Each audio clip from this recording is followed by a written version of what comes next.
Hello, can you hear me? Yes? And see me? Yes? Okay. Um, well, thank you for a very kind invitation and to be able to speak to mainly a Swedish audience in English and not in Norwegian. That will be all right. The title of my talk is PISA as a global educational arms race with a question mark. My background is that I'm a science educator.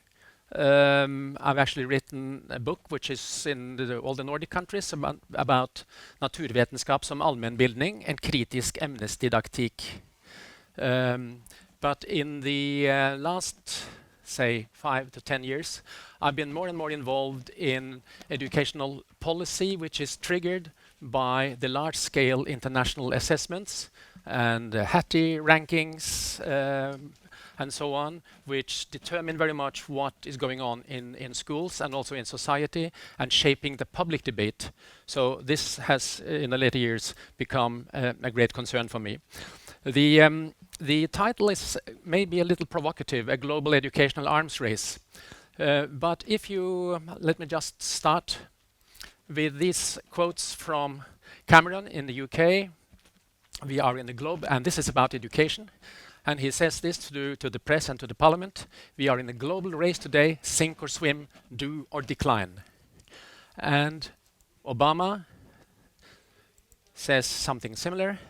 Race to the top, this is his new educational program, will enable America's students to outcompete any worker anywhere in the world. So it's really a kind of arms race that we're talking about, also in the words of actual political leaders. So this is what I will expand on. Now, international comparisons have a double face. They have a Janus face. They can be good. The positive is, of course, that you can learn from others.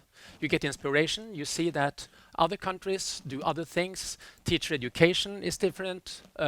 Curriculum are different. Teaching methods can be different. Attitudes, the purpose of school, and so on. Curricula. So it can open up for new perspectives that we can learn from and be inspired about, and think that we may also change or do something about our own education system. It's not given by natural laws. It's something that is decided by humans and can be changed by humans. Now, that's a positive side of international cooperation and international comparisons. But the problems, especially with the rankings, especially with these later studies that make the headlines now, the results are trivialized, and the rankings get the attention, winners and losers, and they are abused, misused, they are selectively used, they are misinterpreted by the media and by the politicians, and very much in the public domain. And it harms, potentially it harms the reputation of teachers and schools and so on. And moreover, they overrule the national curricula and the national priorities. They are pushed aside and sort of forgotten, because this is not what is tested in international comparisons by nature. They are not testing according to national curricula or national priorities. They are testing against international standards set by somebody else in another country, who are not accountable, by the way, to the audience. And there is also, since this testing is going on internationally, and it has to be fair, I will come back to this, it involves a kind of pressure towards a common, a universal curriculum, which by nature is also decontextualized. I will come back also to this. So, which in a way is away from what most teachers believe in, a context-based curriculum suited for the children in your own country, especially when we are talking about the compulsory school, which is a school for everybody, not just for the selected few, and universities, for instance. And the results are creating panic and crisis. So if you look at the PISA crisis or PISA shock, you actually find press releases from all participating countries. It's a crisis everywhere. And this opens up for something needs to be done. We have no idea what it is, but something needs to be done. And governments has to show that they are proactive, they do something. They don't know what, but they do something, change something. A panic. And also the winners become models to be copied. So they, for instance, now Finland is living from PISA tourism, as you know. And educators flock to Finland and knock on the door and want to come and see teacher to the school classrooms and so on. And Abu Dhabi want to buy the Finnish education system. I'm afraid they will have to buy a lot of other things as well. Now we have an abundance of these studies. This is, by the way, it's only the things that Norway take part in. And it's interesting to see that the, at least used to be winner, Finland, does not take part in most of this. And we are a member of practically everyone. And they come and go, although they don't go, they just come more and more. And the winner is PISA. Since PISA came in 2001, the first results were released, it has really internationally, globally changed the educational debate and had become a kind of global standard. And I will also demonstrate that this is the case. So the others are more or less pushed aside, although they do contain quite a lot of interesting information. So my starting point, and as well as conclusion, so if I don't come to the end, here you have, and I don't have a plan B, so so let me give you also my starting point and conclusion. That the national education policy is increasingly, all over the world, shaped by global actors. And the prime global actor is the OECD. And please notice that the E in the OECD is not education, it's economy. So they are shaping the debate, and this is the main instrument and the main power of this, what is happening now in education worldwide. Not only the OECD countries, I'll be back to that. UN organizations, for instance, or mainly the UNESCO, and notice that the E in UNESCO is education, and then it's science and it's culture. They have priorities set for education and culture and science in the 180 member countries. This is pushed aside by the OECD, which has members, the 34 richest countries in the world. So it's a kind of new imperialism coming also, that the OECD is determining, together with the World Bank, what is worthwhile knowledge also in developing countries.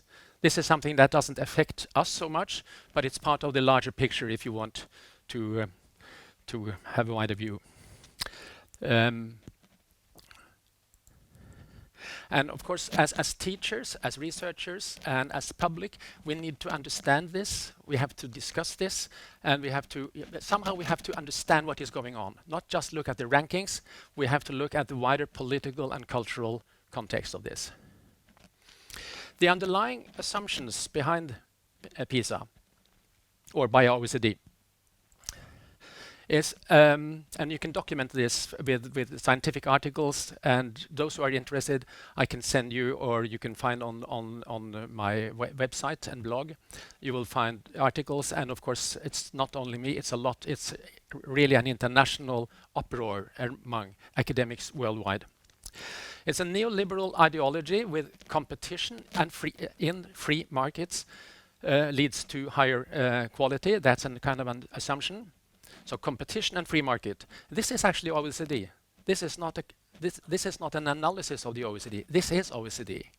That's why it's in its mission statement about free market economy and competition and economic development. This leads to higher quality, and it's competition. First of all, the PISA mainly is a kind of competition between countries. But then we have also competition between schools, districts, kommuner in Sweden, between schools, between teachers, and between pupils. A race at all levels is introduced.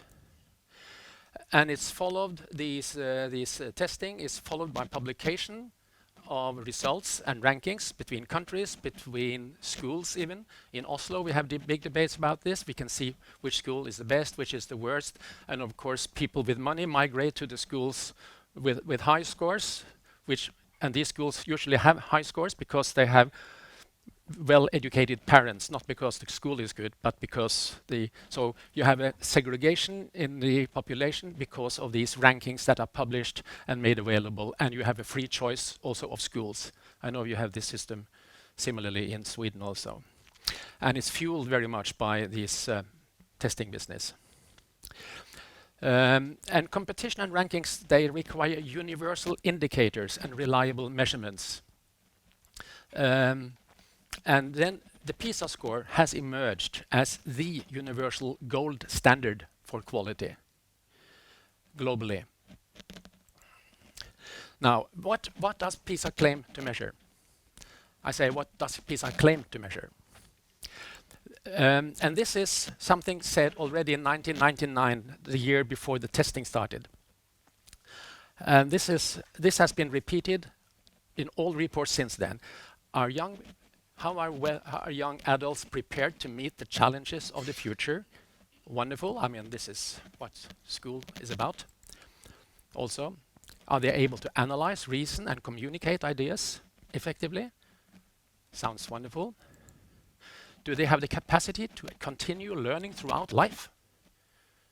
That's fine. That's also an outcome. And this is repeated in all later reports. And this they measure with a 2.5-hour written test, paper and pencil test in solitude, with items that are identical and questions that are identical in Mexico, in Ghana, in Brazil, in Sweden, Finland, and so on. Identical questions. It must be a fantastic test. This was said in 1999. If there was a Nobel Prize for future research and so on, this would be lots of Nobel Prizes here. To be able to analyze, reason, and communicate ideas. They sit in solitude, cannot communicate with each other, and cannot even go to the internet. And still they are able to measure how well they can communicate ideas, and whether they have the capacity to continue learning throughout life. Given this. So it must be a fantastic test. The only sad thing is that it's secret, so you can't really judge it, because it shall be used again. The features of the PISA test, other features, is they are very explicit that they are not testing school knowledge. Not testing school knowledge. It's explicitly said. And the items that should be used, for instance, in science, should not be school science. But still it's used to judge school science, and it's used to judge schools. And it's explicitly not related to curricula in any country. That is a contrast to, for instance, the TIMSS study, which you may know about, for instance. Trends in mathematics and science study. They try to measure according to curricula, but of course curricula are different in different countries. So what TIMSS is measuring is really commonalities in nearly all countries in mathematics and, say, physics, which is my field, and so on. So in a way, that is a more fair test because it's testing according to curricula, or claiming to do that, and it's school science. PISA is not at all that, and that's important to know. It's not testing according to curricula, and it's not testing school knowledge. And of course, they are testing 3 dimensions. That's reading literacy, science literacy, and mathematics literacy. But of course, also in these subjects, they are also testing not according to curricula, and only aspects of it. For instance, in science, which is an experimental subject with fieldwork and experiments and so on, of course, they are not testing that. They are testing just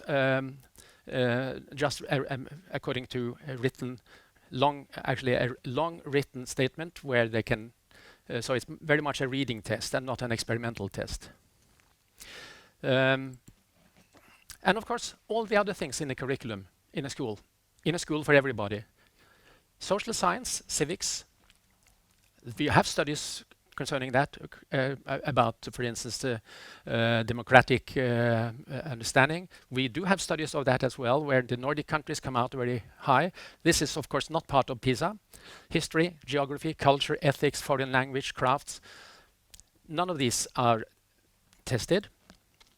And they are, of course, they are not addressing values, the sort of value statements that underlie the schools, say, in particular in the Nordic countries, the sort of underlying value statements which are negotiated democratically in parliaments and over a long time. These are not addressed at all.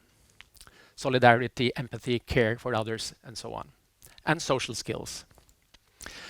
And of course, in order to have a fair test that can be utilized in all over the world, that implies that there should be, no one should be favored, which means there will be nothing about polar conditions, nothing about glaciers, ice, snow, wildlife, fauna, whatever in the Nordic countries, nor in other countries, because it should be fair in Brazil and in Norway and Sweden. So no context should be mentioned, because that's unfair. Actually, they have methods to exclude items in that are in the pre-testing. They exclude items that behave, they call it, in an improper way, which means that they show that they are favoring one country and not the other. So in fact, you end up with a decontextualized test and a decontextualized curriculum, which is just the opposite of what we as educators favor in our compulsory school, where we try to relate it to things that are on the agenda, that are culturally or environmentally on the agenda in any particular country. That's good science, or not only science, but also science and mathematics and social science teaching. And they are presented, so not only used by others. Some say that nothing wrong with PISA, it's the way it's used. No, it's not. PISA explicitly uses it as a global and objective measure for the quality and efficiency of the entire school system. And of course, the testing takes place at these 15-year-olds who are tested. It's one shot picture taken, 2 hours, and they judge the whole education system based on that, and even the efficiency of the school system. I call it Mission Impossible. They say it's real-life challenges. That's also, they are testing real-life challenges in authentic contexts, is what they say. Real-life challenges, common for 70 countries, for the young people, say, in the streets in Mexico and Chicago and in Lapland. Real-life challenges. Real-life situations. Testing in real-life situation. The real-life situation is a paper and pencil test. It's only one place you can meet that, and that is in a school. Authentic text. That's also something they say about the items. Authentic text means that the origin of the item has been published in one country in some sort of publication, and then submitted, translated, and so on. So it may be authentic in the context where it was authentic, but of course when that travels and being translated, it's the authenticity is completely lost. Yeah, I said this also already. Current issues have to be removed. Controversial or socio-scientific contents is also removed. This is something we strive to have in science education, sort of socio-scientific issues where science meets value statements and social issues and so on in sort of real challenges. If they are controversial, they can't be used. For instance, also in the TIMSS study, there can be nothing about evolution, which is the cornerstone of biology, because that upsets American local authorities, so they can't actually use that. So it's very much a test of loyalty and perseverance for young kids at the age of 15 to sit there with this test and to work their way through it. It's anonymous. They will not get any kind of feedback. They just give in what they have written, And the test is taken away, no chance to discuss it. There is no feedback to the teacher, to the class, or to the school, only to the nation. So they are not risking anything by just not refusing, just refusing to answer. So if there is one guy because mainly boys are the bad ones at this age, who sort of object or do not do their best in a class, just one or two, that means the whole average of the class or the country will drop, because most countries in Europe, like Norway and Sweden, are in the sort of middle range when the results are published. So just think about whether all are willing to give their very best in this test. And if you want to see the tests, some of them are now published, and many of them have been met with harsh criticism, both from the factual sort of scientific contents, but also for translation. Margareta Särder here in Sweden has looked into the translation process, and also how young children understand the strange PISA tests. Yeah. Now there is a lot of this widespread academic critique of this. This is just one such book. The Emergence of Global Educational Governance. And in this book, and this is another one, yes, and who here know about Ulf P. Lundgren? Should be some, because he's played a major role he was, among other things, he evaluated Norwegian schools in the around 1980, did a great job. He was Director General of Skolverket. He was for the first 10 years, he was Director General there. He has been leader of and then he was rector at Lärarhögskolan, Högskolan för lärarutbildning in Stockholm, and Vetenskapsrådet, also a key role there. He was a leader of the OECD work on education before PISA, in the planning of PISA. He led the prep phase until year 2000, until the testing really started. Then he got sick and had to leave the job, and he's now professor in Uppsala. And he reflects on what PISA was meant to be and what PISA actually came to be. And 15 years later, he writes this one.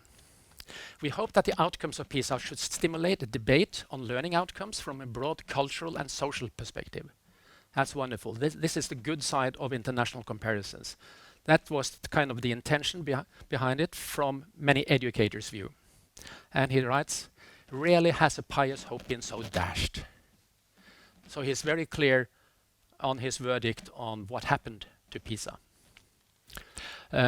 PISA is an example of what in the global world national is perceived as the answer to what is going to be taught, who it is going to be taught to, and how the outcomes of teaching will be judged and used to control and political governing.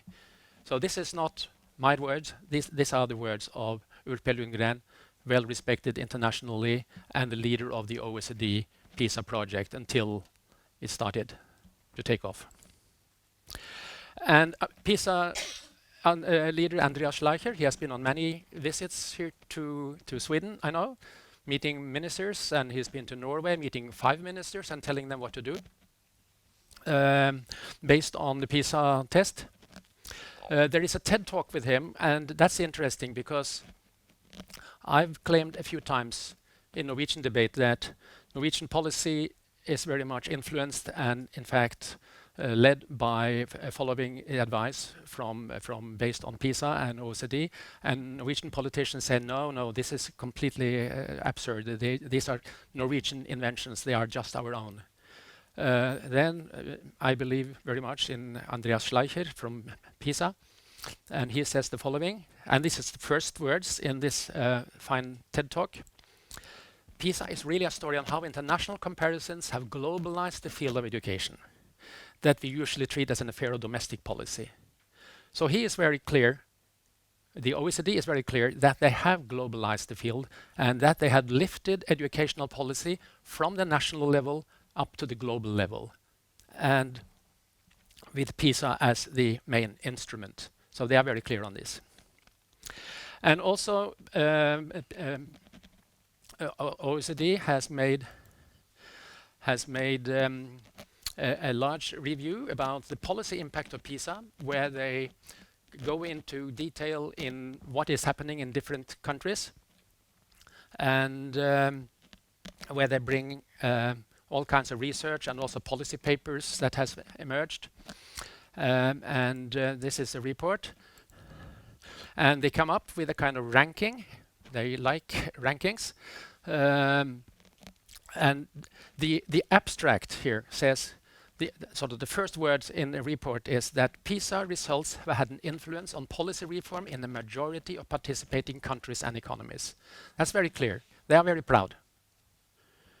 And they also say PISA has been adopted as an almost global standard and is now used for over 65 countries and economies.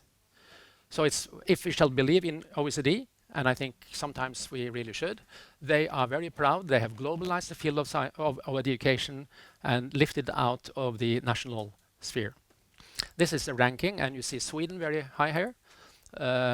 One of the winners, actually, of being influenced by PISA. And Denmark quite high. The situation in the Nordic countries is very similar, actually. And Norway very close, and Finland not very high. Some of my Finnish colleagues say, are there any from Finland here?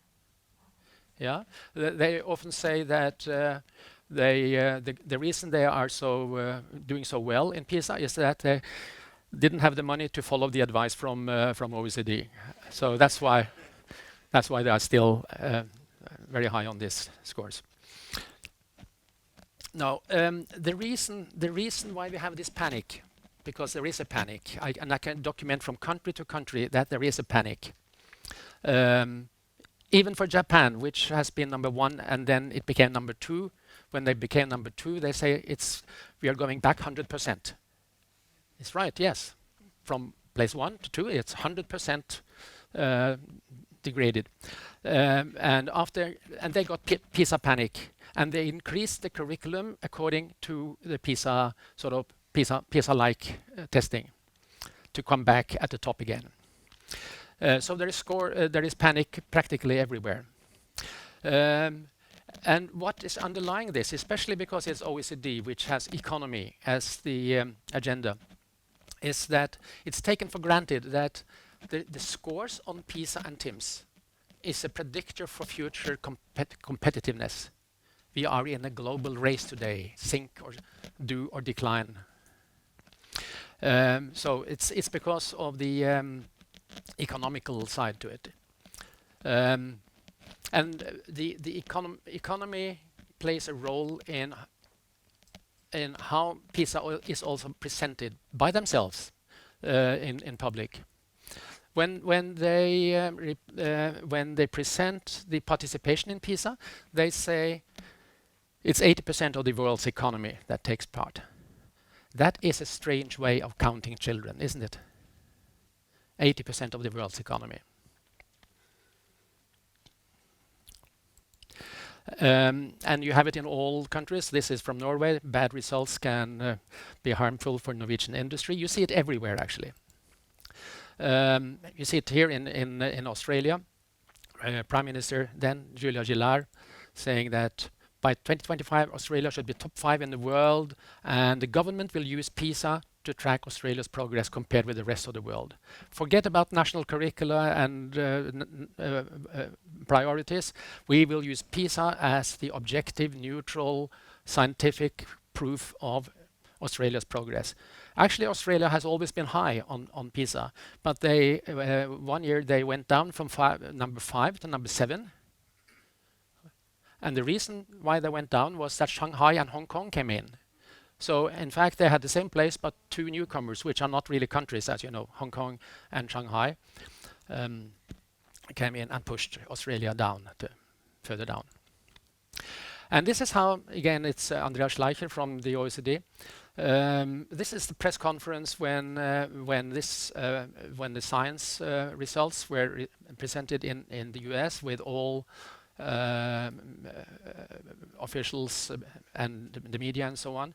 Losing our edge, are American students unprepared for the global economy? This is the headline, and this is what it is all about. And the lessons learned from the PISA results should inform American policy so that our students are ready to compete, thrive, and lead in a global economy. So it's taken as an assumption that this is really a predictor for future economy. And the US government, a number of nations are out educating us in the STEM disciplines, and if we don't turn around, they will be out competing us in a global-based economy. And this is the minister, Arne Duncan, the Minister of Education in the US. So you see it practically everywhere. Competitors still beat US in math and science tests. This is the front page of the Wall Street Journal. So it's crisis. And by the way, there was a crisis also 50 years ago when the Sputnik shock came, because Russia was out competing them. And since then it was Japan. They had the Toyota shock. And now it's the PISA shock, which is driving American policy as well. Yeah, and I showed you this one. And Norway is a school loser. This was when the first PISA results came to Norway. Norway is a school loser. It's scientifically documented.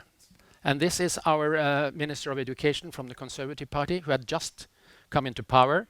And she said, "This is disappointing, like coming home from the Winter Olympics without a single medal to Norway."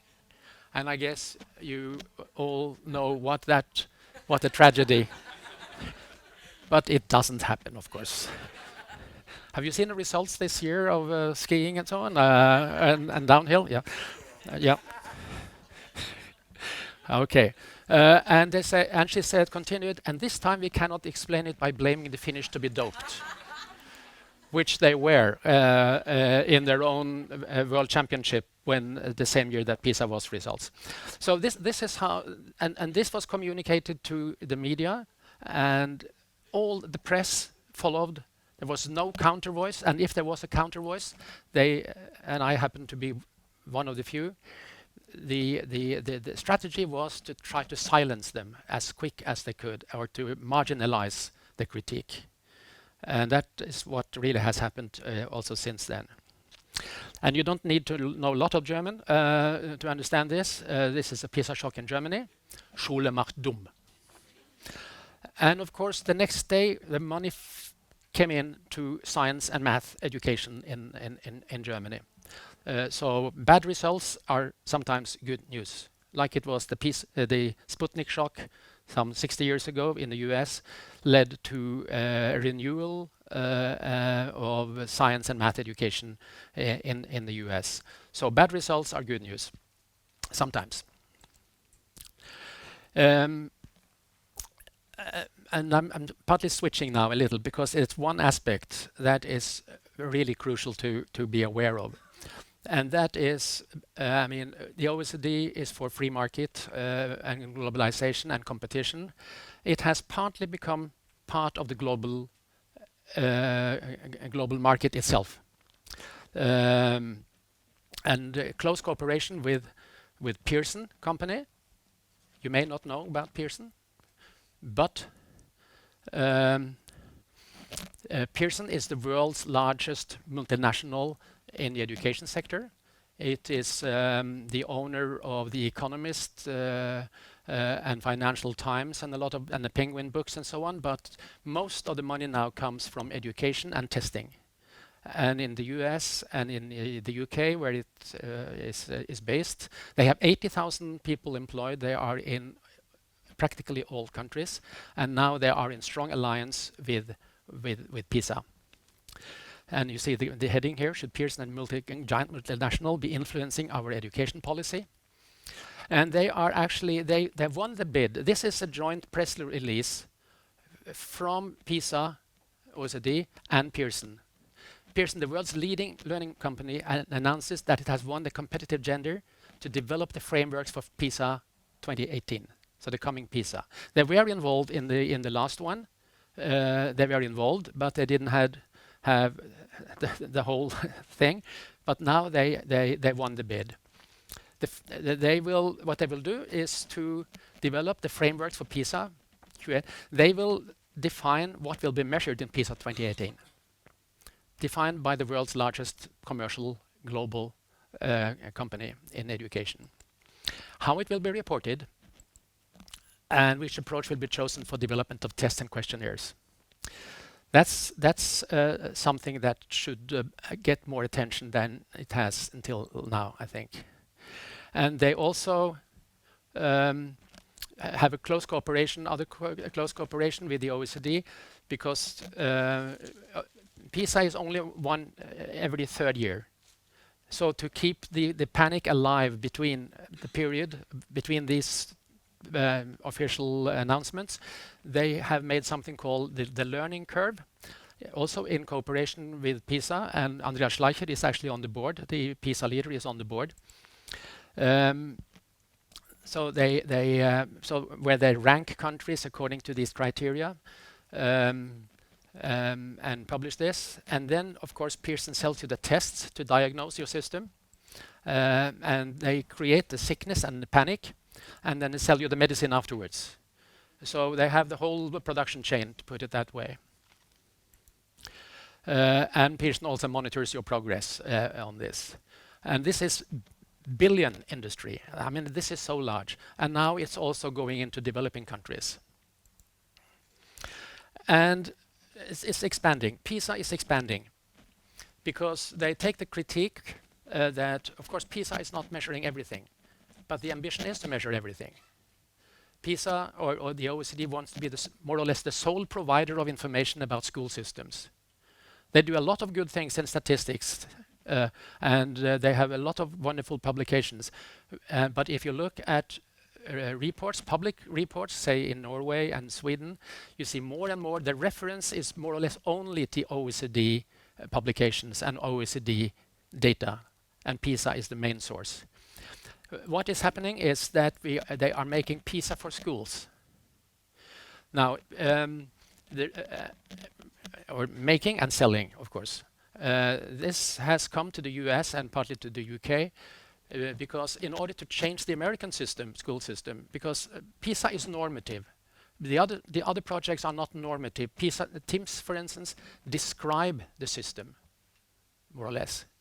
They describe according to criteria and they sort of show the variety.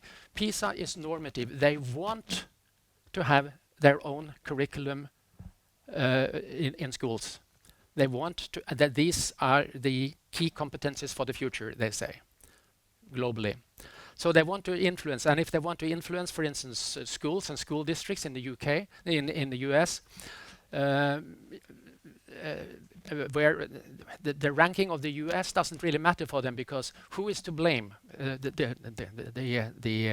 The US government? No. The national governments? No. It's actually down to the school boards in local communities, because they are in control of education.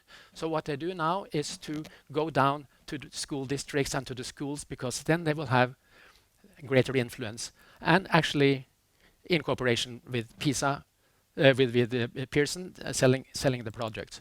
And also,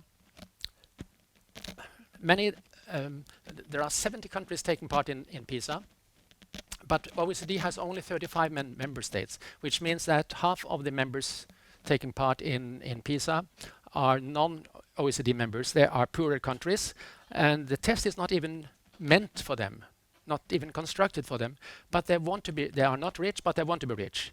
So they think to use this yardstick or benchmark, which is made for rich countries. If they use it in their own country, this will be a predictor of future success. But now they are making also a PISA for development directly aimed towards developing countries. Let me see that I have too much, as always. But I suppose you should back up this with reading some of the articles behind this. One aspect I already mentioned was that the PISA testing is no feedback to the students, teachers, schools. Items can't be discussed, and tests are anonymous. They do not count for the pupil, for the school, for the teacher, for the local district, only for the country. So it's high stakes testing, but only for the country, for the ministers of education. And that's why the ministers get panic. In Taiwan, pupils and parents and teachers assemble in the schoolyard before the testing, and the headmaster gives a talk, and to the national hymn they march in and do the best for the country. This is according to Times Educational. This is not exactly how the testing is going on in Sweden. And so be best, teach to the test. I mean, it's test driven, and they do what they are asked to do, and so on. This is the supermarket checkout in Singapore, one of them. And if you take a look here, what you can buy, the sort of last thing you buy before you go home, is to have painkillers here to your kid at home, and exam papers to prepare, because the school system is so exam driven. So the exam determines the future not only of the child but also of the family, and this is common in all the winners in PISA, the Asian countries. So this is the atmosphere, and they spend more time in private tuition than they do in schools. And there are more teachers working in private schools after school teaching than and the family spend all the money to get the child through. And it's a tragedy if they don't pass. And the suicide rate is extremely high, as you also may know. This is just one example from this is from Korea. The future of 600,000 South Korean teenagers are determined in a 9-hour exam. Other students are at home. Churches are open with public prayers. The stock exchange opens later. A good exam. Education means everything in South Korea. And this can be repeated in all Confucian-based societies. I mean, this is not something that came with PISA. This is a long tradition, that exam, and not understanding, but taking exam, getting marks, good marks, so they can pass on.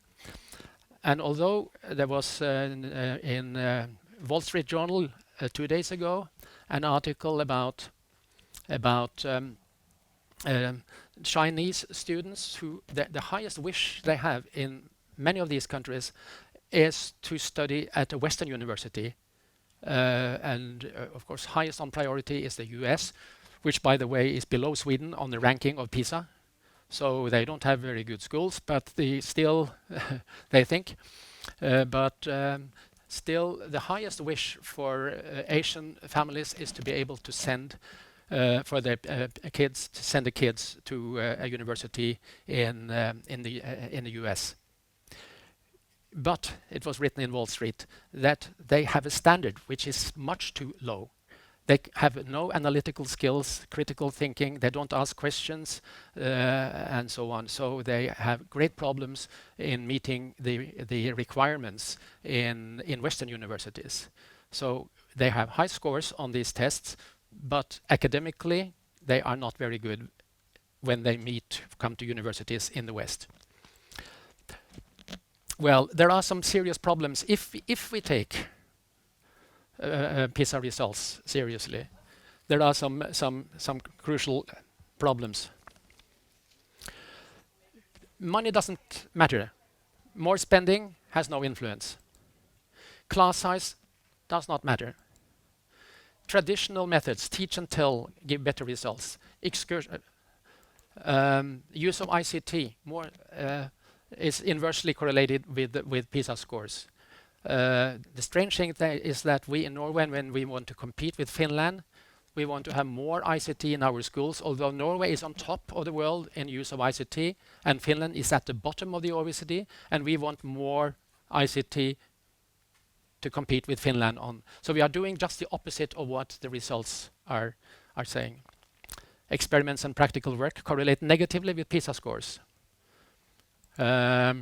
And if students formulate and pursue their own ideas, inquiry-based teaching undersøkende arbeidssett correlates negative to PISA results. It's not very strange, because if the aim is to get higher scores, then of course you should concentrate on reading books and learning the curriculum, and not on doing experiments and formulating hypotheses. I understand that life is short here.